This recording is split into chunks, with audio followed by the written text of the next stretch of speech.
ભરૂચ શહેરના શક્તિનાથ વિસ્તારમાં આવેલ સરદાર શોપિંગ સેન્ટરમાં વીજ થાંભલો જોખમી રીતે નમી પડ્યા બાદ આજે સ્થાન પર મસમોટો ભૂવો પડતા પાલિકા પ્રત્યે લોકોમાં રોષ ભભૂકી ઉઠ્યો હતો। ભરૂચમાં વરસેલા મુશળધાર વરસાદને પગલે શહેરના અનેક વિસ્તારોમાં વરસાદી પાણી ભરાયા હતા। વરસાદની તોફાની બેટિંગ સામે શક્તિનાથ સર્કલ નજીક આવેલ સરદાર શોપિંગ સેન્ટર પાસે એક વીજ થાંભલો જોખમી રીતે નમી પડ્યો હતો। જો કે વીજ કંપની દ્વારા નમી પડેલા થાંભલાને પુનઃસ્થાપિત કરવામાં આવ્યો હતો, પરંતુ વરસાદી પાણીના વધુ પડતા પ્રવાહના કારણે આ જ જગ્યા ઉપર ભૂવો પડ્યો હતો, જેના કારણે સ્થાનિક દુકાનદારોએ મુશ્કેલીનો સામનો કરવો પડ્યો હતો, જ્યારે પાલિકા તંત્ર સામે પણ સ્થાનિક લોકોએ આક્રોશ વ્યક્ત કર્યો હતો। ઘટના અંગે ભરૂચ નગરપાલિકા દ્વારા ભૂવાની જગ્યાને કોર્ડન કરી તેને પૂરવાની કામગીરી શરૂ કરવાની કવાયત હાથ ધરવામાં આવી હતી।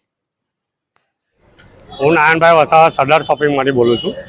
અમારા સરદાર શોપિંગમાં સર્કલ પર ફાઉન્ટન અને એમપી ફાઉન્ટન અને આરો પ્લાન્ટની દુકાન પાસે 1 GBનો થાંભલો ગઈકાલે નમી પડેલો। આજે 25 તારીખે એ ખાડાની નીચે અમને લોકોએ ધ્યાન દોર્યું કે અહીં નીચે કંઈ ખાડા જેવું છે। એ જોતા લાગ્યું કે નીચે મોટો 25 થી 30 ફૂટનો કૂવા જેવું છે। તો અમે તાત્કાલિક ચીફ ઓફિસર સાહેબને જાણ કરી, તો ચીફ ઓફિસર સાહેબે એવું કીધું અમને કે ભાઈ અમે મિટિંગમાં છે, અત્યારે કોઈ માણસને મોકલે છે। પણ 1 કલાક થયા છે પણ નગરપાલિકા તરફથી કોઈ માણસ મોકલવામાં આવ્યા નહીં। ત્યાર પછી અમને જાણ મળી કે ભાઈ ફાયરમાં તમે જાણ કરો અને જીબીમાં જાણ કરો। તો અમે જીબીને જાણ કરી, જીબી આવીને એમનું જોઈ ગયા અને કીધું કે નગરપાલિકાવાળા આવીને પુરાણ કરશે અને અમે થાંભલો હટાવી દઈશું।